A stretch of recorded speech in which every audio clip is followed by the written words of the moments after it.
우리 다 같이 하나님의 말씀을 한 목소리로 합독하시겠습니다. 시작. 주를 섬겨 금식할 때에 성령이 이르시되 내가 불러 시키는 일을 위하여 바나바와 사울을 따로 세우라 하시니. 아멘. 할렐루야. 오늘도 하나님께 우리 히즐라이프 공동체에서 드릴 수 있는 최고의 예배를 하나님께 드리길 소망합니다. 한 주 동안 어떻게 지내셨습니까? 코로나19가 여전히 우리의 삶을 지배하고는 있지만, 그러나 사회적 거리두기 1단계로 하향 조정되면서 그나마 조금 우리 마음속에 안정을 찾아가고 우리 생활에 안정을 찾아가지 않나라는 생각을 합니다. 그러나 우리는 방심하지 말아야겠지요. 지금 뜨는 여러 가지 기사, 사회적 거리두기 1단계로 하향 조정됐다는 기사를 접하고 참 기뻤는데, 바로 토요일 어제 보면 여러 기사들이 났는데 교회를 향한 염려의 목소리, 그런 기사들이 참 많이 올라왔어요. 이제 사회적 거리두기 1단계로 하향 조정이 됨으로 따라서 이제 대면 예배가 시작될 텐데, 이것 때문에 또 코로나19가 다시 한번 2차가 지나갔고 3차 팬데믹이 오는 것이 아니냐라는 그런 걱정들을 하시는 분들이 그 기사로서 그 염려를 보여주는 분들이 참 많았습니다.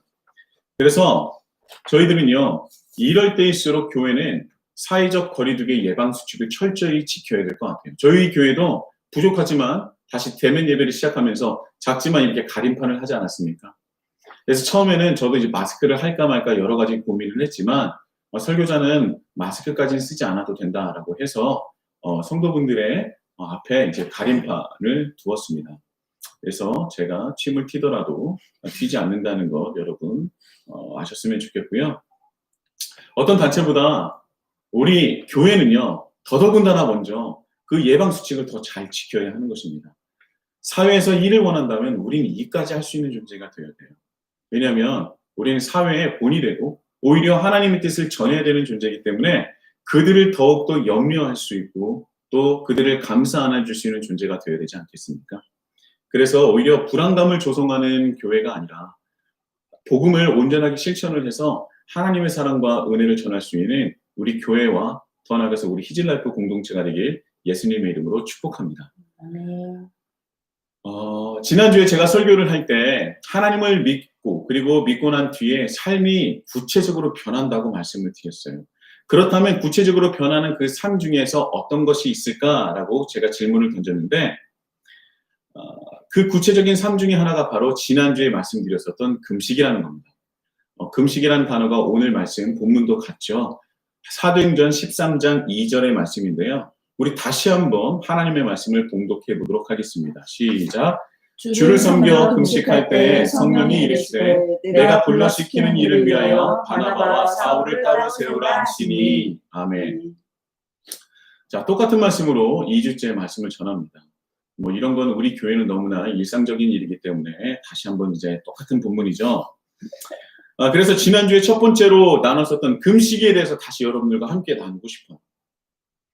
간단하게 나누겠지만요.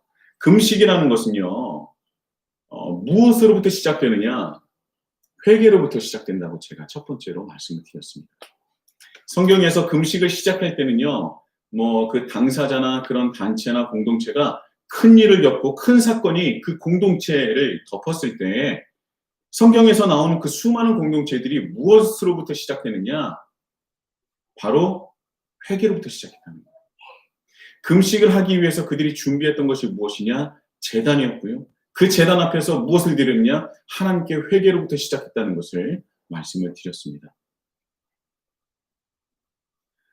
자기가 그 공동체에 덮쳤었던 그런 수많은 그런 어려움들, 하나님께 이것을 해결해 달라는 그 기도가 먼저가 아니라 하나님 앞에 내 자신, 우리 공동체를 다시 한번 되돌아보고 하나님께 회개를 했다는 거예요. 우리가 하나님 앞에 온전히 서 있느냐. 그것이 어떤 큰 일을 덮친, 그리고 큰 일을 당한, 큰 사건을 당한 기독교인들의, 그리스도인들의 본연의 모습이라는 것입니다. 회개가 금식의 시작이라고 말씀을 드렸었고요. 그렇다면 두 번째도 있겠죠. 첫 번째가 있으면 두 번째도 있는 겁니다. 이 두 번째는 뭐냐? 바로 첫 번째는 회개 기도를 주님께 드리고, 그리고 두 번째는 이제는 하나님께서 나에게 원하시는 것이 무엇인지, 하나님의 뜻이 무엇인지, 하나님의 뜻을 구하는 것이 두 번째라는 거예요. 성경에서 나오는 이 금식이 딱 금식 기도를 시작했을 때 첫 번째는 회개요, 두 번째는 하나님의 뜻을 구하는 것입니다. 다시 한번 말씀드리지만 금식 기도를 할 때 우리에게 일어난 일을 해결해 달라고 기도하는 것이 아니라 회개와 하나님의 뜻을 구하는 것이 먼저였다라는 것입니다. 자, 이런 일과 이런 사건을 통해서 하나님께서 우리에게 드러내시고자 하는 것, 그리고 우리가 깨닫기를 원하시는 하나님의 뜻은 무엇일까를 구한다는 것입니다. 그리고 거기서 끝이 아니라, 그렇다면 그렇게 회개하며 하나님의 뜻을 구했을 때 하나님의 뜻을 깨닫게 된다면 그것을 순종하는 것과 그리고 그것에 동참하겠다는 것까지가 바로 금식에 따른 하나님의 뜻을 구하는 것이죠. 그것이 금식의 첫 번째, 두 번째입니다. 그래서 성경에서 우리에게 전하고 있는 금식은 우리가 뭔가 흔히 알고 있었던 금식과는 너무나 다르다라는 것을 지난주에 여러분들이 깨달으셨을 것입니다. 그렇기 때문에 신앙생활을 하는 우리 모든 그리스도인들은요, 성경으로 돌아가야 되는 거예요. 우리가 익히 알고 있었던 금식 기도, 금식, 기도회, 이런 거 따라가는데 우리가 흔히 알고 있는 것이 때로는 굉장히 변질되고 왜곡된 것들이 있을 수 있다는 것입니다. 그래서 자기의 삶을, 신앙생활의 자기의 삶을 성경으로 비춰보는 것이 매우 중요하다는 거예요. 성경으로서 나의 삶을 비춰보지 않는다면 그것은 그리스도인이 아니라 세상적인 삶과 정말 다를 바가 없습니다. 그게 오히려 사회에 더 큰 악이 된다는 것은 지금 우리가 너무나 잘 알고 있지 않습니까? 그냥 주위에서 그렇게 하니까, 다들 그렇게 금식을 하고 기도하니까 따르는 것이 아니라 말씀이 우리에게 전하는 그 모습 그대로로 다시 회복하는 것이 참 중요하다는 것이죠. 혹여라도 내 마음속에, 우리 삶 속에 변질되고 왜곡된 것이 있다면 단호하게 말씀을 비추어 봐서 다시 회복하고 단호히 거절하고 단호히 도려내는 그런 작업도 우리 삶 속에서 분명히 필요할 것입니다. 그리고 이제 다음 세 번째죠. 세 번째는 김영국 목사님이 교회를 꿈꾼다는 책을 통해서 우리에게 전해주신 건데요. 김영국 목사님이 한 가지 더 추가한 것이 있다면 금식은 회개도 있고 또 하나님의 뜻을 구하는 것도 있지만 세 번째는 뭐냐면 하나님을 위해서 내 자신의 즐거움을 내려놓는 거다라고 말씀하셨어요. 자신이 가장 즐거워하고 행복해하는 것을 하나님 앞에 내려놓으며 나에게 있어서 최고의 즐거움과 행복은 오직 하나님이십니다 라고 신앙을 고백하는 것이 금식이라는 겁니다. 그래서 제가 그것을 뭐라고 정의 내렸냐면 즐거움을 내려놓는 즐거움이라고 표현했어요. 전 참 이 정의를 마음에 듭니다. 마음에 들어요. 즐거움을 내려놓는 즐거움을 하나님 앞에 드리는 거죠. 그것이 금식의 세 번째입니다. 이 금식을 그래서 한 주 동안 한번 해보시라고 말씀드렸는데 금식에 대해서 묵상하시면서 일주일 동안 금식을 하나님께 올려드렸는지는 잘 모르겠어요. 여러분도 잘 아시겠지만 설교를 듣는다고 해서 내 삶이 갑자기 단 한 번에 모든 것이 변하지 않습니다. 만약에 모든 것이 변했다면 글쎄요, 그게 진짜일지 모르겠어요. 제가 이렇게 부족해서 이렇게 말씀드린 건 아니라 실제로 단 한 번으로 그 말씀으로 내 삶이 완전히 변했다? 그때 당시에는 변할 수 있어요. 하지만 그것을 유지하는 건 거의 불가능합니다. 그래서 다시 예전으로 돌아간 모습에 굉장히 많은 실망을 가지지 않습니까? 그런데 실망해도 좋아요. 그런데 포기는 하지 마십시오. 성경이 우리에게 말하는 것은 무엇이냐? 성경을 통해서 하나님께서 원하시는 것은 무엇이냐? 넘어져도 좋아. 그러나 포기하지 말아라 라는 것입니다. 성경의 역사를 보면 늘 하나님 앞에서 죄를 지어서 하나님께 때로는 징계를 받고 다시 기회를 받는 그런 이스라엘 백성들의 역사적인 사이클을 우리에게 보여주는 것 아닙니까? 그런데 하나님께서 무엇을 우리에게 보여주시냐면 그런데도 불구하고 끝까지 포기하지 않으시는 하나님의 끊임없는 일관성 있는 사랑을 우리에게 보여주시잖아요. 그것을 통해서 우리에게 말씀하시는 것은 무엇이냐면 포기하지 말아라 라는 거죠. 그래서 포기하지 않고 한 걸음 한 걸음 하나님께서 원하시는 말씀으로서 우리에게 말씀을 전해주신 그 삶을 살아가는, 멈추지는 않는 그런 삶을 주님께 드렸으면 참 좋겠습니다. 자, 오늘 말씀 들어갑니다. 지난주에는 금식이라면 오늘은 무엇일까요?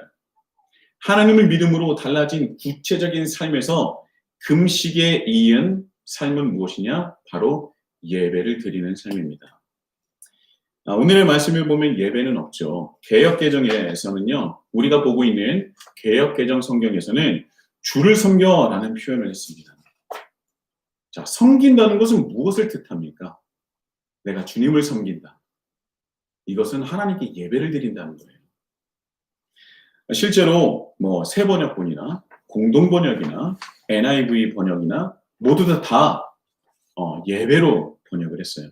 개역개정과 우리가 이전에 봤었던 개역개정 성경과 그 이전에 봤었던 개역 한글만 이 섬기다라고 번역을 했는데 다른 성경책은 거의 대부분 다른 번역본들은 예배로 번역을 했습니다. 그러니까 이제 내가 하나님을 섬기게 되었다라는 것은 무엇을 뜻하냐? 이제 내가 하나님을 예배하는 예배자가 되었다는 것과 다르지 않습니다. 앞으로 쭉 오늘 이제 말씀 중에서 그것이 어떤 것인지 정확한 의미를 나눌 겁니다. 자, 예배라는 것은 무엇입니까? 그런데요, 우리는 예배라는 것을 생각하면 분명히 이렇게 생각할 거예요. 우리가 지금 드리는 주일 예배. 그렇죠? 그리고 조금 더 추가한다면 주일 저녁 예배. 조금 더 한번 가볼까요? 수요 예배. 조금 더 가면은 새벽 기도 정도까지 우리가 예배를 드린다라고 생각을 할 겁니다. 자, 그렇다면 제가 방금 말씀드렸었던 이 예배들의 특징은 무엇일까요? 여러 가지가 있을 겁니다. 여러 가지가 있지만 특징들이 있는데 어떤 특징을 가지고 있을까요? 제가 말씀드리고 싶은 특징은 뭐냐면 이 모든 예배는 어디서 드립니까? 교회 안에서 드리죠. 건물의 교회 안에서 드리는 것이 특징이에요. 다른 특징도 너무나 많습니다. 얼마나 큰 은혜가 있겠습니까? 얼마나 큰 특징과 좋은 것들이 있겠어요. 근데 제가 오늘 말씀드리고 싶은 특징은 뭐냐? 예배당 안에서 드린다.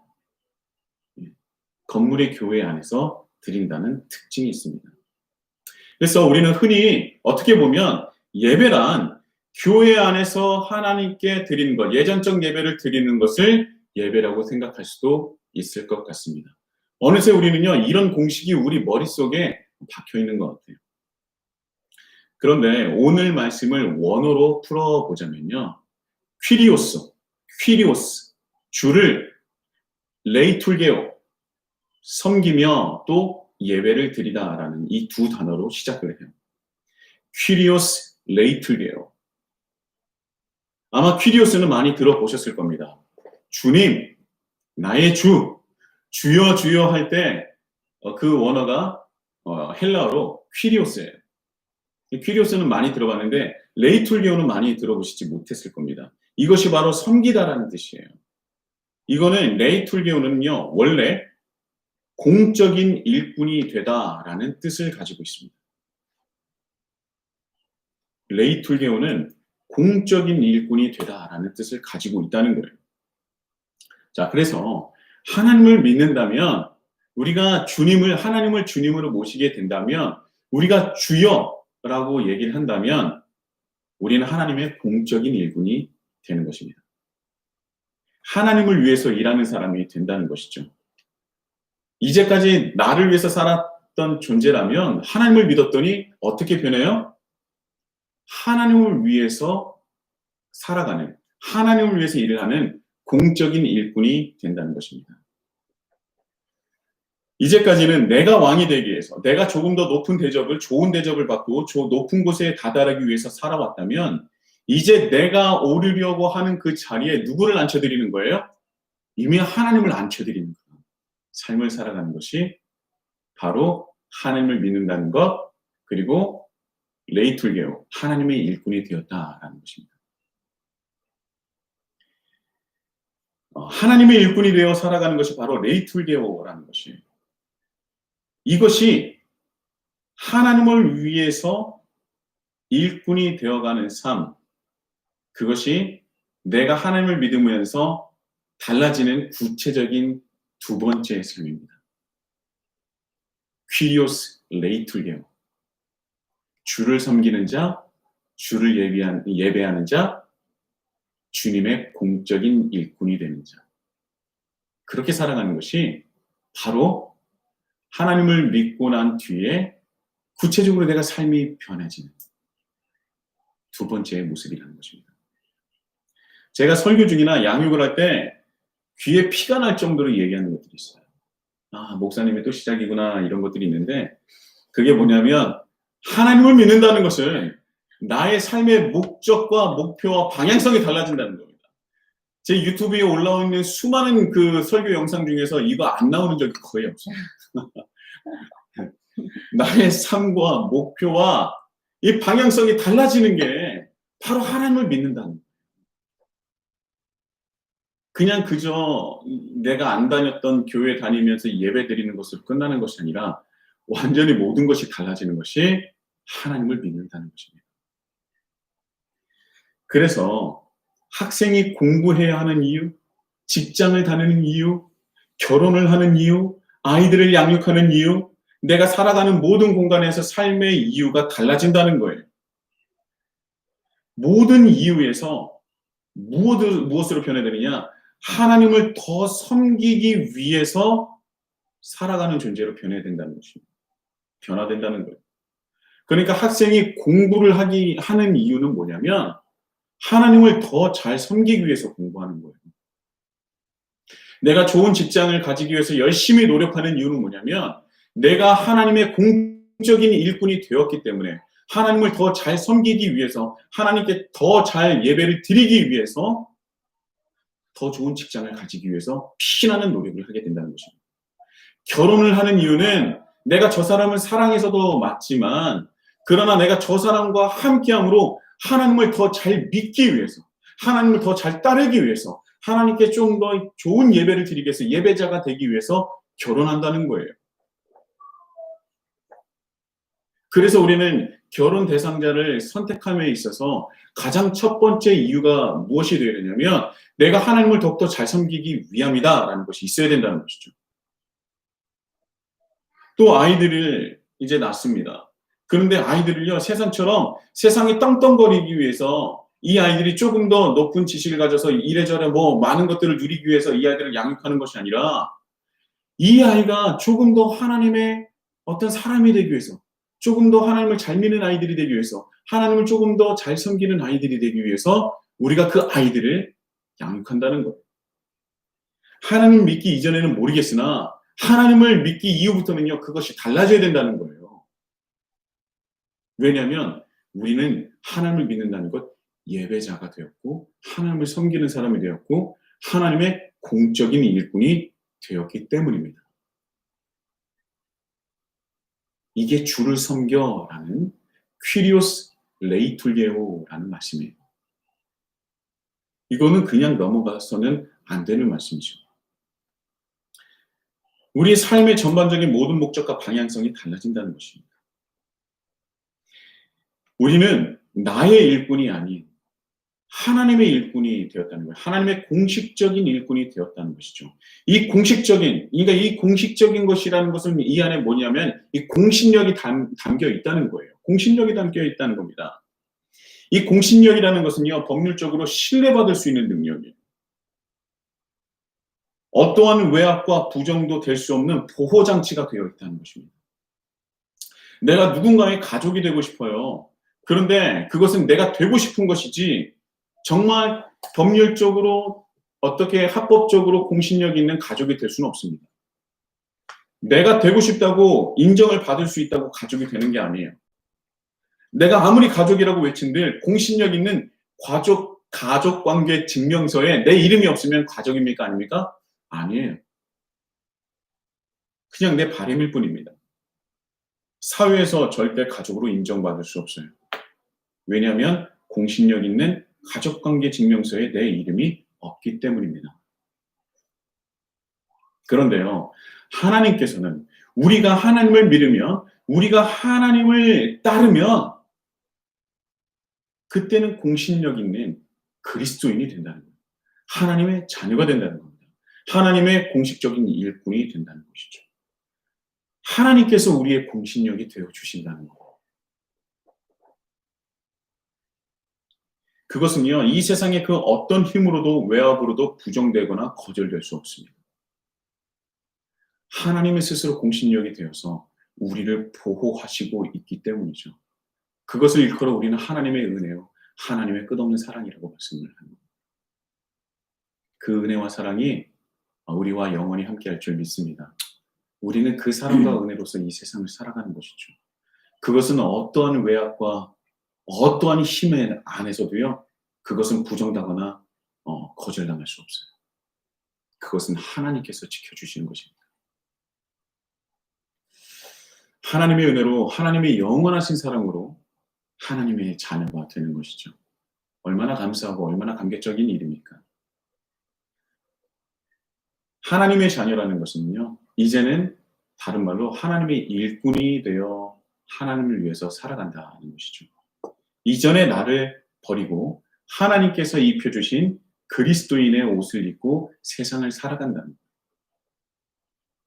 다시 한번 말씀드리지만 퀴리오스 레이툴게오, 이것은 바로 하나님의 공식적인 일꾼이 되어 주님을 섬기고 주님을 향한 예배자로서 살아간다는 거죠.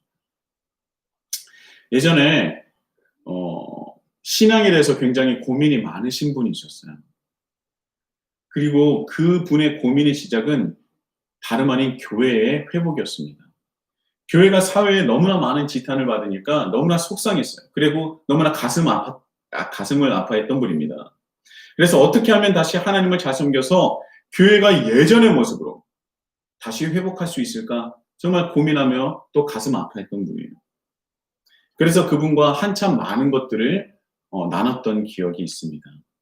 그런데 시간이 지나면서 그분이 조금씩 방향성에 어긋나는 것을 볼 수 있었어요.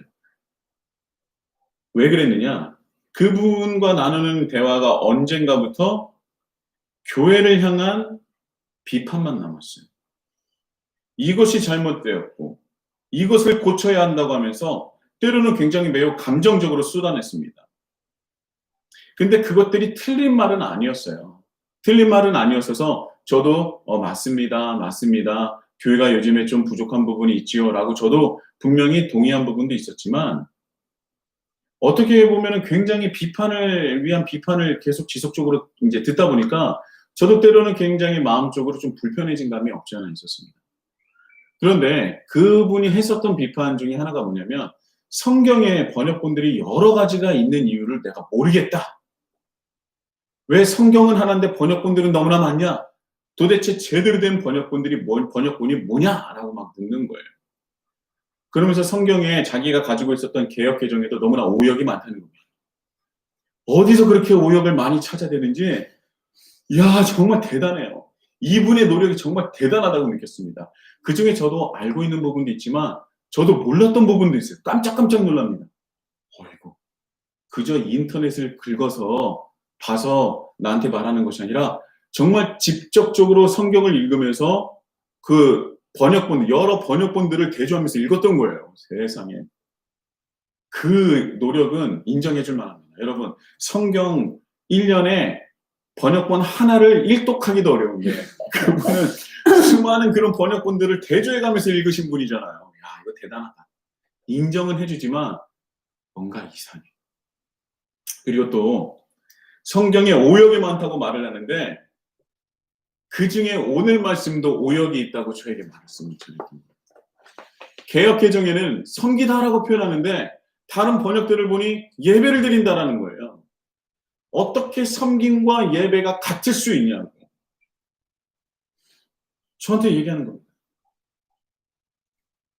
그래서 그때 저는 솔직히 고백하지만 이 섬김과 예배를 이제 번역이 다르다는 건 좀 모르고 있었어요. 왜냐하면 개역 한글도 공부했고 개역 개정도 공부했었는데 다 섬기다라고 표현했기 때문에 저는 다른 그 성경이 그렇게 번역하는지 몰랐는데 이분 때문에 알았어요. 그리고 고개를 숙이고 나중에 찾아와서 이제 원어를 보니까 레이툴게 오더라고요. 섬기다는 섬기다 맞네. 제가 막 그랬었거든요. 그런데 이 왜 개역 개정이 왜 예배를 섬기다로 번역을 했을까요? 근데 먼저 이 얘기를 한번 나누고 싶어요. 여러분, 섬기다와 예배는 다른 말입니까?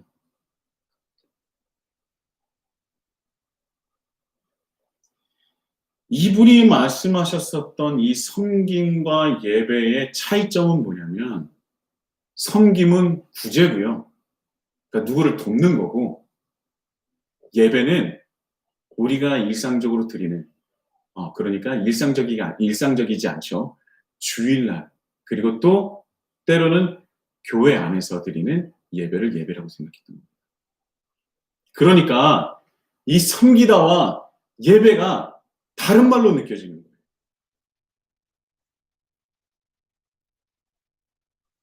여러분에게 묻겠습니다. 예배와 섬김은 같습니까? 다릅니까? 다르다면 어떻게 다릅니까? 그분이 말씀하신 대로 예배와 섬김이 서로 다른 말입니까? 여기서 말하는 레이툴게오라는 단어가 섬김으로만 우리가 번역할 수 있고 예배로는 번역하지 못하는 겁니까? 아니면 반대로 예배로는 번역할 수 있고 섬김으로는 번역할 수 없는 겁니까?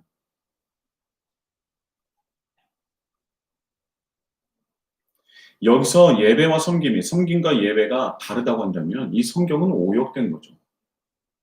어느 번역본들은 오역한 겁니다. 여러분들이 생각하시는 예배는 무엇이고 섬김은 무엇입니까? 제가 앞서서 말씀드렸듯이 똑같이 한번 반복해 볼게요.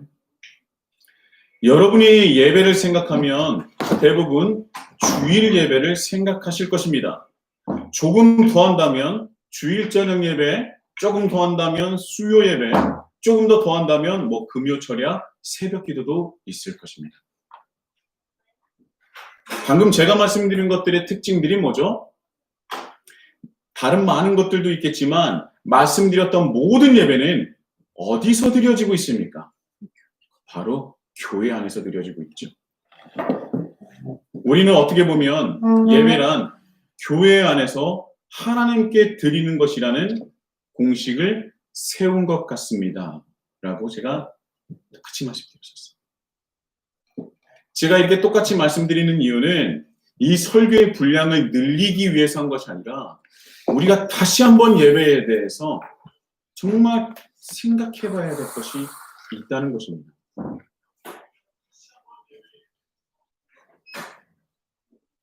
하나님을 섬기는 것,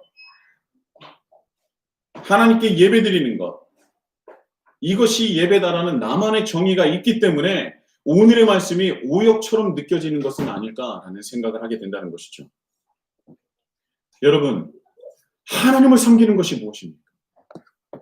나의 주님을 섬기는 것이 바로 나의 주님을 향해 예배드리는 거예요.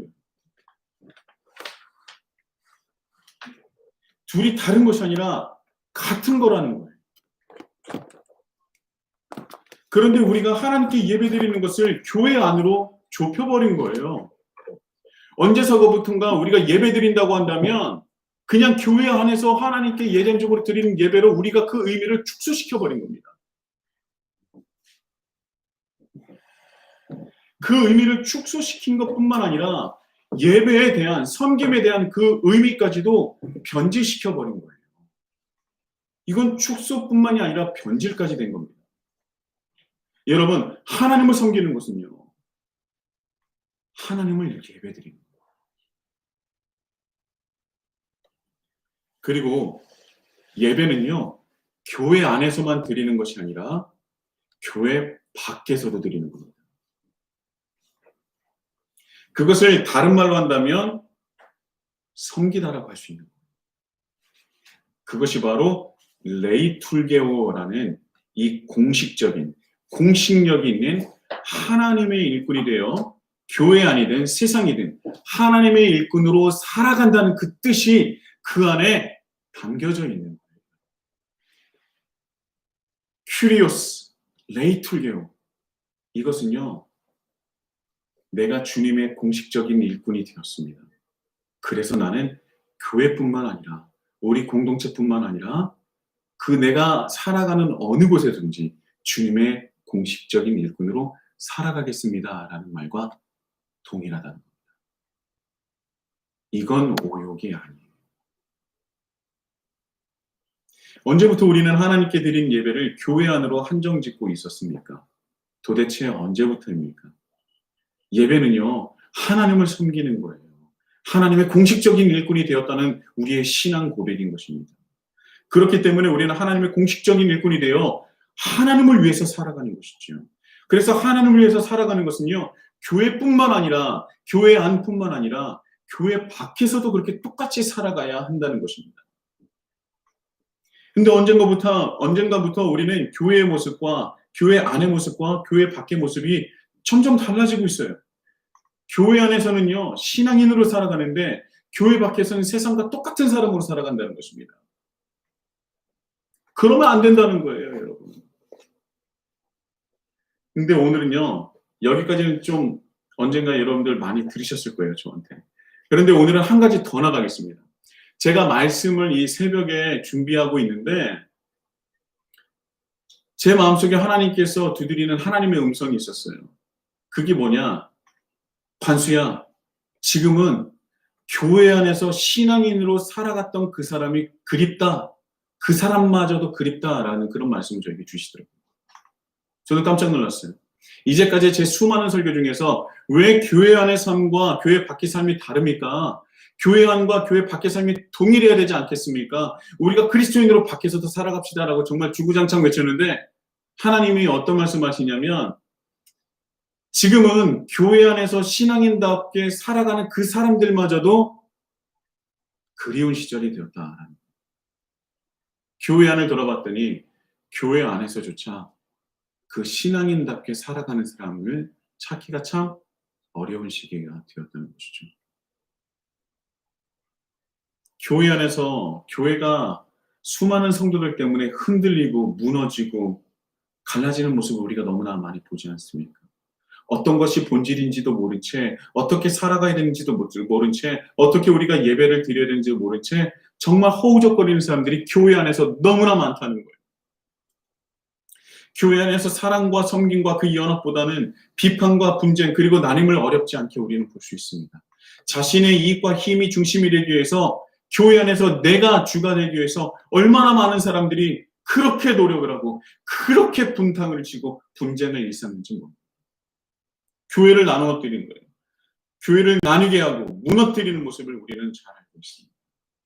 그런 모습은 분명히 하나님 섬기고 예배하는 모습은 아닐 것입니다.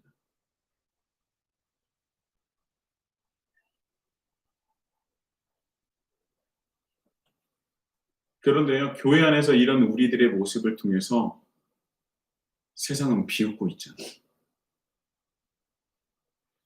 교회가 무너지고 나뉘는 모습을 보면서 세상은 비웃고 있지 않습니까? 그리고 손가락질하는 건 아닙니까? 세상과 다른 존재로 하나님의 뜻을 유일하게 세상에 전하고 보여줄 수 있는 존재가 어느덧 세상보다 더한 사람들로 비춰지고 있다는 것입니다. 그래서 예배와 섬김은 다르지 않을진데 우리는 이제 교회 안에서 그 모습을 우리가 정말 많은 것들이 무너졌던 모습을 교회 안에서부터 다시 회복해야 될 것 같아요. 지금 현재 우리의 모습은 세상의 모습도 우리가 똑같아야 되지 않겠습니까? 그것도 맞죠. 그러나 그 전에 내가 교회 안에서부터 이제 충실한 예배자가 되어야 되겠구나라는 생각이 들었다는 것입니다. 그것부터 시작했으면 좋겠어요. 감히 세상에 나아가자라는 말은 못하겠고요. 우리가 정말 세상이 우러러볼 수 있는, 세상이 부러워할 수 있는 그런 교회를, 그리고 그런 공동체를 만들어 갔으면 좋겠습니다. 그것부터 시작했으면 좋겠어요. 여러분, 하나님의 일꾼이 된다는 것, 그리고 다른 말로 하나님을 향한 예배자가 된다는 것은요, 하나님을 믿은 후 달라진 우리의 구체적인 삶이 첫 번째와 그리고 두 번째의 삶이 동시에 일어나야 한다는 것입니다. 하나님의 공식적인 일꾼이 되어 세상에 하나님을 드러내고 하나님을 증거하는 것이 하나님을 믿은 후 달라진 구체적인 삶, 그것이 두 번째입니다. 그 두 번째의 삶을 잊지 마시고 교회 안에서